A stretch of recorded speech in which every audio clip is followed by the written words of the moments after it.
gurizada bonita, como é que vocês estão? Vamos juntos para mais uma investigação, a de número 5 dessa semana? Separados de quem mais nos ama? Mas vou começar de uma forma diferente. Quero fazer uma pergunta sobre amigo. Quando gostamos de um amigo, queremos agradá-lo? Queremos saber do que ele gosta? Queremos ficar perto dele? Estou aqui para dizer para vocês que com Deus não é diferente. Por isso que o mistério de hoje, da nossa lição 5, nos faz uma pergunta. Se gostamos de Deus, por que nos separamos dele? Juniores, vamos acompanhar a leitura da nossa primeira pista da investigação de hoje. Subirei acima das nuvens mais altas e serei como Deus Altíssimo. Isaías 14:14. A primeira revolta de um ser criado e amado por Deus. Sabe de quem nós estamos falando? De Satanás. Sim, Satanás era Lúcifer. Era esse querubim especial que Deus havia criado. Num determinado momento, a maldade, a inveja, a soberba entrou no coração desse anjo. De repente ele olhou para Deus e quis ser igual, ou até melhor, maior que Deus. Ele se revoltou, se rebelou contra Deus.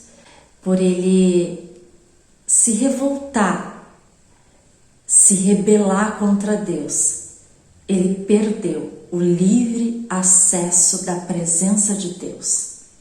Vamos para a pista 2, juniores. Números 20, do 7 ao 11. E o Senhor disse a Moisés: pegue o bastão que está em frente da arca da aliança. Depois você e Arão reúnam o povo, e na frente de todos eles deem ordem à rocha, e dele sairá água assim. Assim vocês tirarão a água da rocha, e darão de beber ao povo e também aos animais. Então, como Deus havia ordenado, Moisés pegou o bastão que estava diante de Deus, o Senhor. Moisés e Arão reuniram o povo em frente da rocha, e Moisés disse: agora escute, gente rebelde, será que vamos ter de fazer sair água desta rocha para vocês? Moisés levantou a mão, bateu na rocha 2 vezes com o bastão, e saiu muita água, e o povo e os animais beberam. Esse episódio é bem interessante. É a parte que Moisés fere a rocha em Meribá. O povo estava sem água, então foi pedir a Moisés, a Arão, providências, porque o povo estava morrendo de sede. Moisés foi até a presença de Deus para pedir socorro. Então Deus deu instrução específica para Moisés.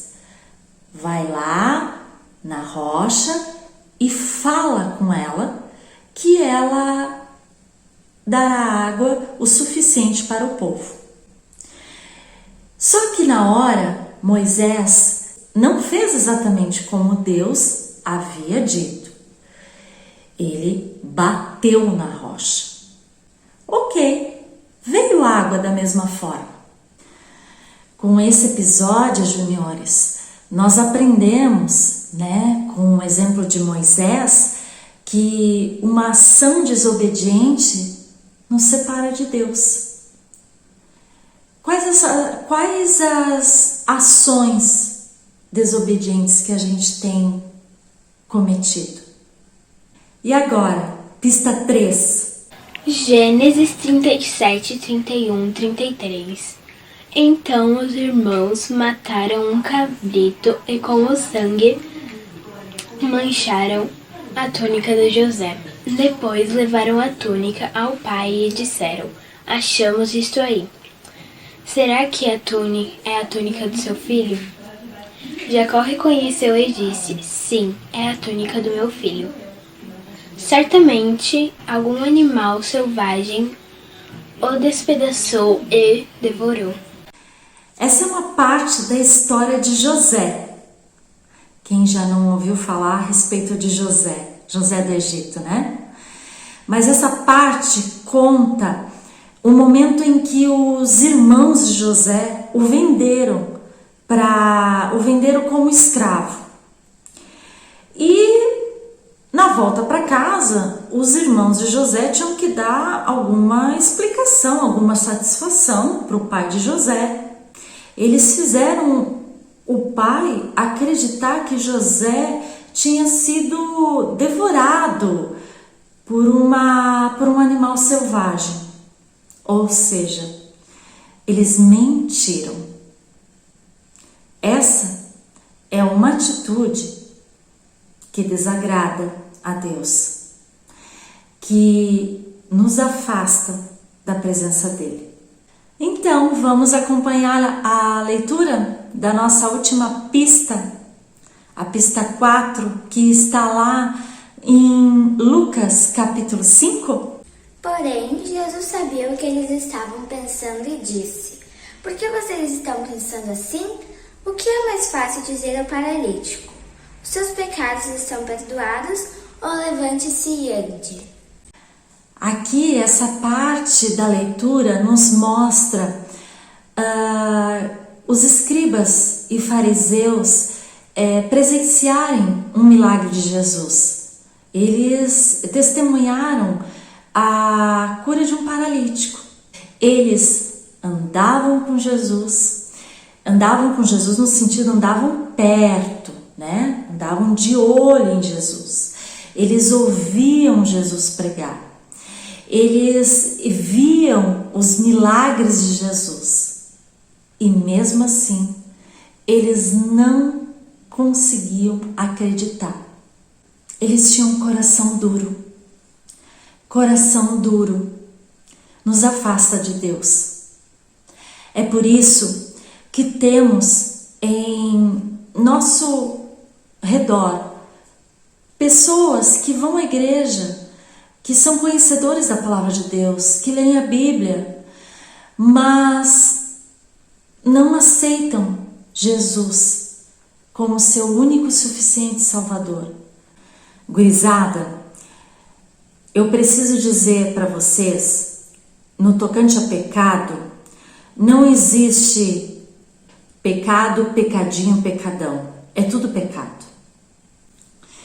Daí vocês vão me perguntar: tá, pisei na bola e, fiz coisa errada, mas tá, e agora? Como eu faço? Pois então, Deus tem a solução. Ele criou a solução. Sabe qual? Jesus. Juniores, precisamos crer que Jesus é o caminho, é a verdade, é a vida, e que ninguém chega ao Pai se não for por Ele.